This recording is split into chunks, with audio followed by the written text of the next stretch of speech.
ಒಂದು ಧೂಪಕ್ಕೆ ನೀರಿನ ಅಗತ್ಯ ಇಲ್ಲ. ಕಾಳುಮೆಣಸಿಗೆ ಬಹಳ ಅಲ್ಪ ಪ್ರಮಾಣದ ನೀರಲ್ಲಿ ಇದು ನಾವು ಬೆಳೆಯನ್ನು ತೆಗಿಬಹುದು. ಅಡಿಕೆಯಲ್ಲಿ ಪೆಪ್ಪರ್ ಹಾಕಬೇಕು ಅಂತ ಆದ್ರೆ ನಿಮಗೆ 5 ರಿಂದ 6 ವರ್ಷ ಕಾಯಬೇಕು. ಅಷ್ಟೊಂದು ನಿಮಗೆ ಈಲ್ಡಿಂಗ್ ಸ್ಟಾರ್ಟ್ ಆಗುವಾಗ ಪುನಃ 7-8 ವರ್ಷ ಹೋಗುತ್ತೆ. ಇದರಲ್ಲಿ ಸೆಕೆಂಡ್ ಇಯರ್ಗೆ ಈಲ್ಡಿಂಗ್ ಸ್ಟಾರ್ಟ್ ಆಗಿದೆ. ಸೊ ಅದೊಂದು ಮೇನ್ ಅಡ್ವಾಂಟೇಜು. ನಾವು ಮಣ್ಣಿಗೆ ಇದು PS ಸರಿ ಮಾಡಲಿಕ್ಕೆ ಡೋಲಮೈಟ್ ಅನ್ನು ಯೂಸ್ ಮಾಡ್ತೇವೆ.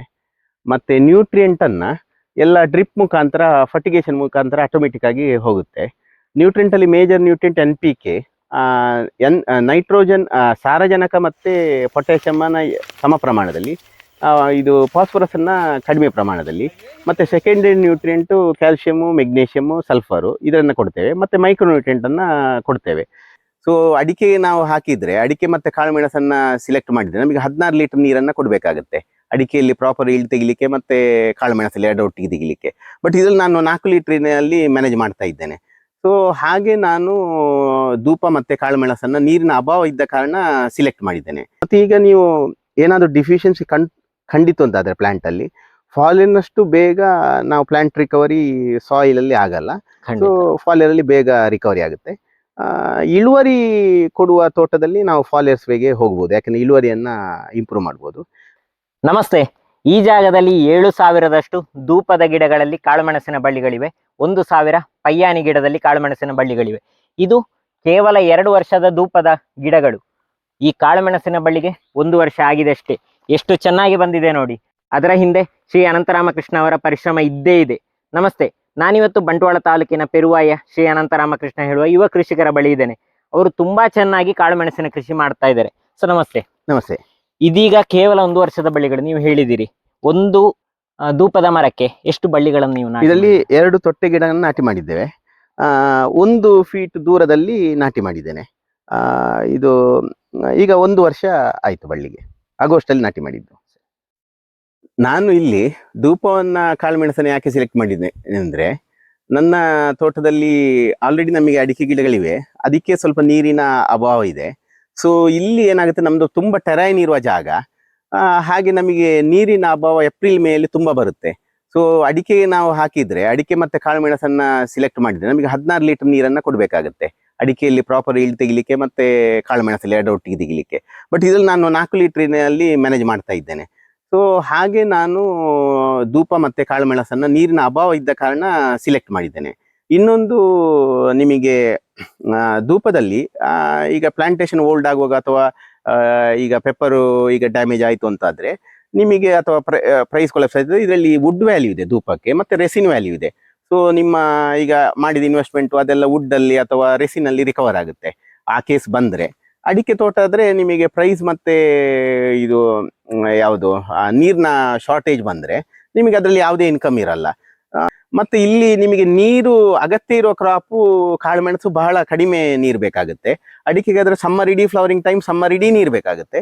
ಇಲ್ಲಿ ನಿಮಗೆ ಧೂಪಕ್ಕೆ ನೀರು ಕೂಡ ಇದ್ರೂ ಆಗುತ್ತೆ. ಮತ್ತೆ ಪೆಪ್ಪರಿಗೆ ಏನಂದ್ರೆ, ಪೆಪ್ಪರು ನಿಮಗೆ ಕ್ಯಾಕ್ಟಿಂಗ್ ಫಾರ್ಮೇಶನ್ ಏಪ್ರಿಲ್, ಅದು ಕೂಡ ನೀವು ಅಲ್ಪ ಸ್ವಲ್ಪ ನೀರಲ್ಲಿ ಮ್ಯಾನೇಜ್ ಮಾಡಿ, ಮಳೆ ಬಂದ ಕೂಡಲೇ ಅದು ಏನು ಚಿಗುರಿ ಫ್ಲವರ್ ಕೊಟ್ಟು ಈಲ್ಡ್ ಆಗುವಂತ ಗಿಡ.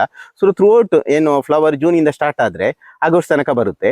ಅದು ಕಾಯಿ ಬೆಳೆಯುವ ಟೈಮ್ ಆಗಿ ಹಾರ್ವೆಸ್ಟ್ ಆಗುವಲ್ಲಿವರೆಗೆ ಮಳೆ ಇರುತ್ತೆ. ಹಾರ್ವೆಸ್ಟ್ ಆಗುವ ಟೈಮ್ ಸ್ವಲ್ಪ ಇರಲ್ಲ. ಮತ್ತೆ ಅದರ ಒಂದು ಸ್ಟ್ರೆಸ್ ಪೀರಿಯಡ್ ಬರುತ್ತೆ 1 ತಿಂಗಳು. ಅದರ ನಂತರ ನಿಮಗೆ ಇದು ಸ್ವಲ್ಪ ಪ್ರಮಾಣ ನೀರು ಕೊಟ್ಟು ನಿಮ್ಮನ್ನು ಬದುಕಿಸಿದ್ರೆ ಮತ್ತೆ ಪುನಃ ಅದು ಜೂನಲ್ಲಿ ಚಿಗುರಿ ಫ್ಲವರ್ ಬರ್ತದೆ. ಸೊ ಇದು 2 ಕೂಡ, ಒಂದು ಧೂಪಕ್ಕೆ ನೀರಿನ ಅಗತ್ಯ ಇಲ್ಲ, ಕಾಳುಮೆಣಸಿಗೆ ಬಹಳ ಅಲ್ಪ ಪ್ರಮಾಣ ನೀರಲ್ಲಿ ಇದು ನಾವು ಬೆಳೆಯನ್ನು ತೆಗಿಬಹುದು. ಅಡಿಕೆ ಪೆಪ್ಪರ್ ಕೇಸಲ್ಲಿ ಇದು ಆಗುದಿಲ್ಲ. ಅದಕ್ಕೆ ನಾನು ಇದು ಸಿಲೆಕ್ಟ್ ಮಾಡಿದ್ದು, ಈ ಕ್ರಾಪ್ ಅನ್ನು. ನಮ್ಮಲ್ಲಿ ನೀರು ಅಭಾವ ಇರುವ ಕಾರಣ ನಾನು ಇದನ್ನು ಸಿಲೆಕ್ಟ್ ಮಾಡ್ಲಿಕ್ಕೆ ಕಾರಣ. ಈ 1 ವರ್ಷದ ಬಳ್ಳಿಗಳು ಇಷ್ಟು ಚೆನ್ನಾಗಿ ಗ್ರೋತ್ ಬರಬೇಕಾದ್ರೆ ಅದರಲ್ಲಿ ನೀವು ನಿರ್ವಹಣೆ ಮಾಡಿದ್ದು ತುಂಬಾ ಇಂಪಾರ್ಟೆಂಟ್. ಇಷ್ಟು ಸುಲಭದಲ್ಲಿ ಹೀಗೆ ಬರಲಿಕ್ಕೆ ಸಾಧ್ಯನೇ ಇಲ್ಲ. ಎಲ್ಲಾ ಬಳ್ಳಿಗಳು ಕೂಡ ತುಂಬಾ ಚೆನ್ನಾಗಿ ಬೆಳವಣಿಗೆ ಇದೆ. ನೀವು ಇದರ ಗೊಬ್ಬರ ನಿರ್ವಹಣೆ ಹೇಗೆ ಮಾಡಿದ್ರಿ? ಇದರಲ್ಲಿ ನಾವು ಇಂಟಗ್ರೇಟೆಡ್ ಮೆಥಡ್ ಅನ್ನ ನಾವು ಅನುಸರಿಸಿದ್ದೇವೆ. ನಾವು ಮಣ್ಣಿಗೆ ಇದು PS ಸರಿ ಮಾಡಲಿಕ್ಕೆ ಡೋಲಮೈಟ್ ಅನ್ನು ಯೂಸ್ ಮಾಡ್ತೇವೆ. ಮತ್ತೆ ನ್ಯೂಟ್ರಿಯೆಂಟ್ ಅನ್ನ ಎಲ್ಲ ಡ್ರಿಪ್ ಮುಖಾಂತರ ಫರ್ಟಿಗೇಷನ್ ಮುಖಾಂತರ ಆಟೋಮೆಟಿಕ್ ಆಗಿ ಹೋಗುತ್ತೆ.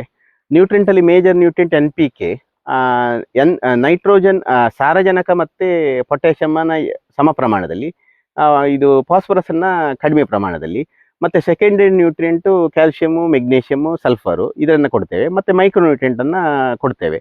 ಸೊ ಅದನ್ನ ಎಲ್ಲ ಡ್ರಿಪ್ ಮುಖಾಂತರ ಕೊಡ್ತೇವೆ. ಮತ್ತೆ ಇದು ಆರ್ಗ್ಯಾನಿಕ್ ಗೊಬ್ಬರಗಳನ್ನ ನಾವು ಮ್ಯಾನ್ಯಲ್ ಆಗಿ ಅಪ್ಲೈ ಮಾಡ್ತೇವೆ. ಸ್ವಲ್ಪ ಮಣ್ಣನ್ನ ಕೊಟ್ಟಿದ್ದೇವೆ, ಆ, ಅಷ್ಟು ಮ್ಯಾನೇಜ್ಮೆಂಟ್ ಅನ್ನ ಮಾಡ್ತೇವೆ. ಮತ್ತೆ ಬಳ್ಳಿಯನ್ನ ಕಟ್ಟಬೇಕಾಗುತ್ತೆ ಸ್ವಲ್ಪ ಒಂದು 4 ಫೀಟ್ ತನಕ. ನೀರಾವರಿ ವ್ಯವಸ್ಥೆ ಹೇಗೆ ಮಾಡಿದ್ರಿ? ನೀರಾವರಿ ನಾವು ಫುಲ್ಲಿ ಆಟೋಮೆಟಿಕ್ ಆಗಿ ಇರಿಗೇಷನ್ ಹೋಗುತ್ತೆ. 4 ಲೀಟರ್ನ 2 ಡ್ರಿಪ್ಪರ್ ಅನ್ನ ಡ್ರಿಪ್ ಮುಖಾಂತರ ನೀವು ನೀರನ್ನು ಹಾಯಿಸ್ತೇವೆ. ಇದು 4 ಲೀಟರ್ನ 2 ಡ್ರಿಪ್ಪರ್ ಅನ್ನ ಅಳವಡಿಸಿದ್ದೇವೆ. ಅದು ನೀರಿನೊಟ್ಟಿಗೆ ಫರ್ಟಿಲೈಸರ್ ಹೋಗುತ್ತೆ. ಸಾಧಾರಣ ಒಂದು ಅಂದಾಜು 4 ಲೀಟರ್ನಷ್ಟು ದಿವಸಕ್ಕೆ ನೀರನ್ನ ನಾವು ಕೊಡ್ತೇವೆ ಸಮ್ಮರ್ ಅಲ್ಲಿ. ಇದೀಗ ಕಾಳುಮೆಣಸಿನ ಬಳ್ಳಿಗಳನ್ನು ಧೂಪ ಗಿಡಕ್ಕೆ ಬಿಟ್ಟದ್ದು 1 ವರ್ಷದ ನಂತರ ನೀವು ನಾಟಿ ಮಾಡಿ. ಹೌದು ಹೌದು ಹೌದು. ಸಾಧಾರಣ 1 ವರ್ಷ ಆಗುವಾಗ ಎಷ್ಟು ಬೆಳವಣಿಗೆ ಬಂದಿತ್ತು ಧೂಪದ ಅಂದ್ರೆ ಗಿಡ? ನಾವು ಫಸ್ಟ್ ವರ್ಷ ಧೂಪದ ಗಿಡಗಳಿಗೆ ಯಾವುದೇ ನೀರಾವರಿ ಮಾಡಲಿಲ್ಲ. ಒಂದು 2.5 ಫೀಟಿನ ಗುಂಡಿ ತೆಗೆದು 1 ಫೀಟ್ ಅಡಿಯಲ್ಲಿ ಧೂಪದ ಗಿಡ ನಾಟಿ ಮಾಡಿದ್ದೇವೆ. ಕಾಳು ಮೆಣಸು ನಡುವಾಗ ಮಣ್ಣನ್ನ ಕುಳಿತಿದ್ದೇವೆ ಅದಕ್ಕೆ. ಸಾಧಾರಣ ನನ್ನ ಎದೆ ಹೈಟ್ನಷ್ಟು ಗಿಡ ಇತ್ತು ನಾನು ನಾಟಿ ಮಾಡುವಾಗ ಆಗಸ್ಟ್ ಅಲ್ಲಿ. ಯಾಕಂದ್ರೆ ಅಕ್ಟೋಬರ್ 2023 ನಾಟಿ ಮಾಡಿದ್ದು. ಅಕ್ಟೋಬರ್ 2023 ಧೂಪದ ಗಿಡ ನಾಟಿ ಮಾಡಿದ್ದು.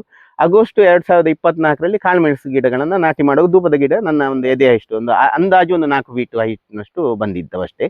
ಮತ್ತೆ ಅದು ಕಾಳುಮೆಣಸು ನಾಟಿ ಅಂತ ಈಗ ಸಾಧಾರಣ ಒಟ್ಟೊಟ್ಟಿಗೆ ಅದು ಬೆಳವಣಿಗೆ ಆಗುತ್ತಾ ಇದೆ. ಇದೀಗ ಧೂಪದ ಗಿಡಕ್ಕೆ ಬಿಟ್ಟರು ಕೂಡ ಚೆನ್ನಾಗಿ ಹಬ್ಬಿಕೊಳ್ತದಲ್ಲ? ಒಳ್ಳೆ ಚೆನ್ನಾಗಿ ಇದು ಸ್ಟಿಕ್ ಆಗಿ ಬರುತ್ತೆ. ಏನು ನನಗೆ ಸಮಸ್ಯೆ ಕಾಣಲಿಲ್ಲ. ಏನೇ ಗ್ರೋತ್ ಅಲ್ಲಿ ಆಗಲಿ ಬೇರೆ ಇದಾಗಲಿ ಏನು ಸಮಸ್ಯೆಗಳು ಕಾಣ್ತಾ ಇಲ್ಲ. ಈವನ್ ಅದು ಮರಕ್ಕೆ ಕೂಡ ಚೆನ್ನಾಗಿ ಅಂಟಿಕೊಳ್ಳುತ್ತೆ, ರಫ್ನೆಸ್ ಇದೆ. ಮತ್ತೆ ನೀರು ಅಡಿಕೆಯಾಗಿ ಇಳಿಯದ ಕಾರಣ ಅದು ಹಾಮಸು ಅಥವಾ ಏನು ಹೇಳುತ್ತೇವೆ ಇದು ಪಾಚಿ ಕಟ್ಟದ ಕಾರಣ ನಿಮಗೆ ಇದು ಬಳ್ಳಿ ಜಾರುವುದಾಗಲಿ ಆ ಸಮಸ್ಯೆಗಳೇನಿಲ್ಲ. ಇದೀಗ ಧೂಪದ ಗಿಡ ಅಡಿಕೆ ಮರದಷ್ಟೇ ಗಟ್ಟಿ ಇರ್ತದೆ ಹೇಳಿದ್ರೆ ನಾವು ಏಣಿಯನ್ನು ಇದಕ್ಕೆ ತಾಂಟಿ. ಹೌದು, ಇದೀಗ ನೆಕ್ಸ್ಟ್ ನಿಮಗೆ ಇನ್ನೊಂದು ನಂದು ಪ್ಲಾಟ್ 4300 ಗಿಡ ಇರೋ ಪ್ಲಾಟ್ ನೋಡ್ಬೋದು. ಅದರಲ್ಲಿ ನಿಮಗೆ ಏಣಿಯನ್ನು ಇಡ್ಲಿಕ್ಕೆ ಆಗುತ್ತೆ 10 ಫೀಟ್ ಮತ್ತು 15 ಫೀಟ್. ಅಂದ್ರೆ ಇದರಿಂದ 1 ವರ್ಷದ ದೊಡ್ಡ ಪ್ಲಾಟ್ ಮರಗಳು. ಅದು ಏಣಿಯನ್ನು ಇದು ವಿಸ್ಟಾಂಡ್ ಮಾಡುತ್ತೆ. ಏಣಿ ಇಟ್ಟು ಮನುಷ್ಯರು ಹತ್ತಬಹುದು ಅದಕ್ಕೆ. ಈಗ ನಾವು ಏನು ಡ್ರಮ್ ಅನ್ನ ಉಲ್ಟ ಇಟ್ಟು ಏನಾದರೂ ಟಾಪ್ ಶೂಟ್ ಅಥವಾ ರನ್ನರ್ಸ್ ಅನ್ನು ತೆಗಿತಿದ್ರೆ ಆ ಡ್ರಮ್ ಅನ್ನ ಉಲ್ಟ ಇಟ್ಟು ಇದು ತೆಗಿತೇವೆ. ನೆಕ್ಸ್ಟ್ ಇಯರ್ ಇಂದ ನಿಮಗೆ ಏಣಿ ಇಡ್ಲಿಕ್ಕೆ ಆಗುತ್ತೆ. 3rd ಇಯರ್ಗೆ 2.5 years 3rd ಇಯರ್ಗೆ ಏಣಿ ಇಡ್ಬೋದು. ನೀವು ಈ ಧೂಪದ ಗಿಡಗಳನ್ನು ಎಷ್ಟು ಅಡಿಗಳವರೆಗೆ ಬೆಳೆಸ್ತೀರಿ? ಇದನ್ನ ನಾವು ತುಂಬಾ ಟೆರೈನ್ ಇರುವ ಜಾಗ, ಅಂದ್ರೆ ನೀವು ಅಲ್ಲಿ ನೋಡಬಹುದು 45 ಡಿಗ್ರಿನ ಮೇಲೆ ಇರುವ ಟೆರೈನ್ ಜಾಗದಲ್ಲಿ ನಮಗೆ ಕೆಲಸಗಾರರಿಗೆ ಏಣಿ ತೆಕ್ಕೊಂಡೋಗ್ಲಿಕ್ಕೆ ಕಷ್ಟ ಆಗುವಂತ ಜಾಗದಲ್ಲಿ 25 ಫೀಟ್ ಅಂತ ಈಗ ನಾವು ಅಂದಾಜು ಮಾಡಿದ್ದೇವೆ. ಆ ಹೈಟ್ ಬರುವಾಗ ನಾವು ಟಿಪ್ ಅನ್ನು ತೆಗಿತೇವೆ. ಸ್ವಲ್ಪ ಲೆವೆಲ್ ಇರೋ ಜಾಗದಲ್ಲಿ ಒಂದು 30-35 ತನಕ ಮೇಂಟೈನ್ ಮಾಡ್ತೇವೆ. ಅಷ್ಟು ಮಾಡೋ ಪ್ಲಾನ್ ಇದೆ. ಒಂದೇ ತರ ಅಲ್ಲ, ಸ್ವಲ್ಪ ಟೆರೈನ್ ಹೈ ಟೆರೈನ್ ಅಲ್ಲಿ ಸ್ವಲ್ಪ ಹೈಟ್ ಅನ್ನ ಕಮ್ಮಿ, ಸ್ವಲ್ಪ ಸ್ಲೋಪು ಸುಲಭದಲ್ಲಿ ಓಡಾಡುವ ಜಾಗದಲ್ಲಿ ಸ್ವಲ್ಪ ಒಂದು ಹೈಟ್ ಅನ್ನ ಸ್ವಲ್ಪ ಒಂದು 5 ಅಡಿ ಹೈಟ್ ಅನ್ನು ಜಾಸ್ತಿ ಮಾಡ್ತೇವೆ. ಅಂದ್ರೆ ಅದರಲ್ಲಿ ಒಂದು 25 ಅಡಿ ಎಣ್ಣೆಯನ್ನು ತಕೊಂಡು ಹೋಗುವಲ್ಲಿ 30 ಫೀಟ್ ಹೈಟ್, 20 ಅಡಿ ತಕೊಂಡು 25 ಫೀಟ್ ಹೈಟ್, ಆ ತರ ನಾವು ಇಲ್ಲಿ ನಾಟಿ ಮಾಡಿದ ಅಂತರ ಇದೀಗ 9x9 ಅಲ್ಲಿ ನಾನು ಸ್ಪೇಸಿಂಗ್ ಅಲ್ಲಿ ಹಾಕಿದ್ದೇವೆ. ಮುಂದೆ ನೀವು ಅಂತರ ಬೆಳೆಯಾಗಿ ಮಿಶ್ರ ಬೆಳೆಯಾಗಿ ಏನಾದರೂ ಮಿಶ್ರ ಬೆಳೆ ನೀರಿನ ನಮಗೆ ಪೂರೈಕೆ ಮಾಡ್ಲಿಕ್ಕೆ ಆಗ್ತದೆ ಅಂತ ಆದ್ರೆ ಫ್ಯೂಚರ್ ಅಲ್ಲಿ ಕಾಫಿ ಹಾಕ್ಬಹುದು. ಇದಕ್ಕೆ ಕಾಫಿ ಹಾಕುವ ಪ್ಲಾನ್ ಇದೆ ಫ್ಯೂಚರ್ ಅಲ್ಲಿ. ಈಗ ಯಾವುದೇ ಡಿಸೈಡ್ ಮಾಡಲಿಲ್ಲ. ಫ್ಯೂಚರ್ ಅಲ್ಲಿ ಕಾಫಿ ಹಾಕುವ ಪ್ಲಾನ್ ಇದೆ. ಇದರ ಗ್ಯಾಪ್ ಆಗಿ ಇದು ನಮಗೆ ಅರೇಬಿಕಾ ವೆರೈಟಿ ಚಂದ್ರಗೆ ಕಾಫಿ ತಳಿಯನ್ನ ಮಾಡ್ಬೋದು. ಯಾಕಂದ್ರೆ ಸ್ಪೇಸಿಂಗ್ ಹತ್ತಿರ ಇದ್ದ ಕಾರಣ 9x9 ಇದ್ದ ಕಾರಣ. ಕಾಳುಮೆಣಸಿನ ಕೃಷಿಯಲ್ಲಿ ಗಿಡಗಳ ಬೆಳವಣಿಗೆಗೆ ಅಥವಾ ಕಾಯಿಗಳ ಬೆಳವಣಿಗೆಗೆ, ಕಾಯಿಗಳ ವೇಟಿಗೋಸ್ಕರ ನಾವು ಫಾಲಿಯರ್ ಸ್ಪ್ರೇ ಕೊಡಬೇಕಾಗ್ತದೆ. ಅದು ಎಲ್ಲರಿಗೂ ಗೊತ್ತಿರುವಂತ ಸಂಗತಿ. ನಿಜವಾಗಿ ಫಾಲಿಯರ್ ಸ್ಪ್ರೇಯ ಉದ್ದೇಶ ಎಂತ? ಈ ಫಾಲಿಯರ್ ಸ್ಪ್ರೇ ನಾವು ಯಾಕೆ ಕೊಡಬೇಕು ಅಂದ್ರೆ ಕೆಲವು ಈಗ ಮಣ್ಣಲ್ಲಿ ಇಂಬ್ಯಾಲೆನ್ಸ್ ಇದ್ರೆ ಆ ಟೈಮಲ್ಲಿ ಒಂದು ಆಂಟಗೋನಿಸ್ಟಿಕ್ ಪ್ರಾಪರ್ಟಿ ಕ್ರಿಯೇಟ್ ಆಗ್ತದೆ ಮಣ್ಣಲ್ಲಿ. ಸೊ ಗಿಡಗಳಿಗೆ ಅದನ್ನು ಹೀರಿಕೊಳ್ಳಿಕ್ಕೆ ಆಗೋದಿಲ್ಲ ಕೆಲವು ನ್ಯೂಟ್ರಿಷನ್ ಅನ್ನ. ಆ ಸಣ್ಣ ಪ್ರಮಾಣದ ನ್ಯೂಟ್ರಿಷನ್ ಹೀರಿಕೊಳ್ಳಿಕ್ಕೆ ಆಗದಿದ್ದು ನಮಗೆ ಇಳುವರಿಯಲ್ಲಿ ಅಥವಾ ಇದು ಲೀಫಲ್ಲಿ ಪ್ಲಾಂಟಿನ ಹೆಲ್ತ್ ಅಲ್ಲಿ ವೇರಿಯೇಷನ್ಸ್ ಬರುತ್ತೆ. ಅಂತ ಕೇಸಲ್ಲಿ ನಾವು ಫಾಲಿಯರ್ ಸ್ಪ್ರೇಗೆ ಹೋಗಬೇಕಾಗುತ್ತೆ. ಆವಾಗ ಏನಾಗುತ್ತೆ, ಇಳುವರಿಯೂ ಕೂಡ ಚೆನ್ನಾಗಿ ಬರುತ್ತೆ, ಪ್ಲಾಂಟ್ ಹೆಲ್ತ್ ಕೂಡ ಒಳ್ಳೆಯದಾಗಿರುತ್ತೆ. ಅದಕ್ಕೆ ನಾವು ಫಾಲಿಯರ್ ಫೀಡಿಂಗ್ ಅನ್ನ ಕೊಡಬೇಕಾಗುತ್ತೆ. ಸಾಯಿಲ್ ಹೆಲ್ತ್ ಮತ್ತೆ ನಿಮಗೆ ನ್ಯೂಟ್ರಿಷನ್ ಇಂಬ್ಯಾಲೆನ್ಸ್ ಇಲ್ಲ, ಒಂದು ನ್ಯೂಟ್ರಿಯೆಂಟ್ ಅಲ್ಲಿ ಏರುಪೇರುಗಳಿಲ್ಲ, ಅಂತ ಕೇಸಲ್ಲಿ ನಿಮಗೆ ಏನು ಸಮಸ್ಯೆ ಆಗಲ್ಲ. ಸೊ ನಿಮಗೆ ಈಗ ಕೆಲವು ಕೇಸಲ್ಲಿ ಫ್ಲವರಿಂಗ್ ಟೈಮಲ್ಲಿ ಫಾಸ್ಫರಸ್ ಎಲ್ಲ ಜಾಸ್ತಿ ಬೇಕಾಗುತ್ತೆ. ಅಂತ ಕೇಸಲ್ಲಿ ನೀವು ಬಿಫೋರ್ ಫ್ಲವರಿಂಗ್ ಫಾಲಿಯರ್ ಸ್ಪ್ರೇ ಕೊಟ್ಟು ನಿಮ್ಮ ಈಲ್ಡ್ ಬೂಸ್ಟ್ ಆಗುತ್ತೆ. ಸೊ ಒಟ್ಟೊಟ್ಟಿಗೆ ನಾವು ಬೇರಿನ ಮುಖಾಂತರ ಕೂಡ ಗೊಬ್ಬರಗಳನ್ನ ಕೊಡ್ತಾ ಬೇಕಾಗುತ್ತೆ. ಆ ಕೇಸಲ್ಲಿ ಸ್ವಲ್ಪ ಬೆನಿಫಿಟ್ ಆಗುತ್ತೆ ಫಾಲಿಯರ್ ಸ್ಪ್ರೇ. ಈಗ ಫಾಲಿಯರ್ ಸ್ಪ್ರೇ ನಾವು ಇದಕ್ಕೆ ಸ್ಪ್ರೇ ಮಾಡುವಂತದ್ದು ಎಲೆಗಳಿಗೆ ತಾಗಿ ಹಾಗಿದ್ರೆ ಎಲೆಗಳು ಹೀರಿಕೊಳ್ತದೆ. ಹೌದು, ಎಲೆಗಳು ಪ್ಲಾಂಟಿನಲ್ಲಿ ಏನು ಸ್ಟೊಮೆಟೊ ಹೇಳ್ತೇವೆ ಅದರ ಮುಖಾಂತರ ಹೀರಿಕೊಳ್ಳುತ್ತವೆ. ಅದು ಏನು ನಮ್ಮ ಫೋಟೋಸಿನ್ಸಿಸ್ ಅಲ್ಲಿ ಅದಕ್ಕೆ ಬೇಕಾಗುವ ನ್ಯೂಟ್ರಿಯೆಂಟ್ ಅದು ಇಮಿಡಿಯೇಟ್ ತೆಕ್ಕೊಂಡು ರೇಟ್ ಆಫ್ ಫೋಟೋಸಿನ್ಸಿಸ್ ಫಾಸ್ಟ್ ಆಗಿ ಆಗುತ್ತೆ. ಏನು ಕೆಲವು ನ್ಯೂಟ್ರಿಯೆಂಟ್ ಅಬ್ಸಾರ್ಬ್ ಆಗಿದ್ರೆ ರೇಟ್ ಆಫ್ ಫೋಟೋಸಿನ್ಸಿಸ್ ಸ್ಲೋ ಆಗುತ್ತೆ. ಸೊ ನಿಮಗೆ ಇಮಿಡಿಯೇಟ್ ನ್ಯೂಟ್ರಿಯೆಂಟ್ ಸಿಕ್ಕಿದ ಕೂಡಲೇ ಅದರ ಕೆಲಸಗಳನ್ನು ಬಿಸಿಲು ಸಿಕ್ಕಿ ಕಾರ್ಬನ್ ಡೈಆಕ್ಸೈಡ್ ಹೀರಿಕೊಂಡು ಕೆಲಸಗಳನ್ನ ಬಹಳ ಫಾಸ್ಟ್ ಆಗಿ ವೇಗವಾಗಿ ಪ್ಲಾಂಟ್ ಮಾಡೋ ಕಾರಣ ನಿಮಗೆ ಇಳುವರಿಯಲ್ಲಿ ಆಗಿರೋದು ಗ್ರೋತ್ ಅಲ್ಲಿ ಆಗಿರೋ ಪ್ಲಾಂಟ್ ಹೆಲ್ತ್ ಬಹಳ ಚೆನ್ನಾಗಿ ಇರುತ್ತದೆ ಫಾಲಿಯರ್ ಸ್ಪ್ರೇ ಇಂದಾಗಿ. ಹೇಳಿದ್ರೆ ಫಾಲಿಯರ್ ಸ್ಪ್ರೇ ಅಂತ ಹೇಳಿದ್ರೆ ಕೆಲವರ ಮನಸ್ಸಲ್ಲಿ ಇರ್ತದೆ ವಿಷ ಸ್ಪ್ರೇ ಮಾಡುದು. ವಿಷ ಇಲ್ಲ, ಅದು ವಿಷ ಅಲ್ಲ, ಅದು ಪ್ಲಾಂಟಿಗೆ ಅಗತ್ಯ ಇರುವ ನ್ಯೂಟ್ರಿಷನ್ ಅನ್ನ ಕೊಡುದು. ಇದು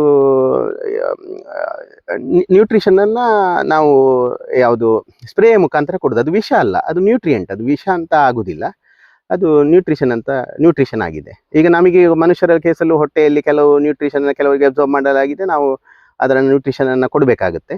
ಸೊ ಅದೇ ಥರ ಪ್ಲಾಂಟ್ಗಳಿಗೂ ಕೆಲವು ಕೇಸಲ್ಲಿ ಏನು ಮಣ್ಣಲ್ಲಿ ಇಂಬ್ಯಾಲೆನ್ಸ್ ಆಗಿರ್ಬೋದು, ಅಂಥ ಕೇಸಲ್ಲೆಲ್ಲ ನಮಗೆ ಫಾಲಿಯರ್ ಸ್ಪ್ರೇ ತುಂಬ ಬೆನಿಫಿಟ್ ಇದೆ ಅದರಲ್ಲಿ. ಫಾಲಿಯರ್ ಸ್ಪ್ರೇ ಅಂತ ಹೇಳಿದ್ರೆ ಒಂದೇ ಸ್ಪ್ರೇ ಅಲ್ಲ, ವರ್ಷದ ಪೂರ್ತಿ ಒಂದೇ ಸ್ಪ್ರೇಗಳನ್ನು ಕೊಡ್ತಾ ಇರುವಂತದಲ್ಲ. ಒಂದೊಂದು ಹಂತಗಳಲ್ಲಿ ಒಂದೊಂದು ಸ್ಪ್ರೇ ಇರ್ತದೆ. ಬೆಳವಣಿಗೆ ಹಂತದಲ್ಲಿ ಒಂದು, ಚಿಗುರು ಬರುವ ಹಂತದಲ್ಲಿ ಒಂದು, ಹೂವಾಗುವ ಸಮಯದಲ್ಲಿ ನಿಮಗೆ ಫಾಸ್ಫರಸ್ಸಿನ ಅಗತ್ಯ ಜಾಸ್ತಿ ಇರುತ್ತೆ. ಸೊ ಮತ್ತೆ ಅದರಲ್ಲಿ ಕಾಯಿ ಬೆಳೆಯುವ ಟೈಮಲ್ಲಿ ಫಾಸ್ಫರಸ್ಸಿನ ಅಗತ್ಯ ಇರುವುದಿಲ್ಲ.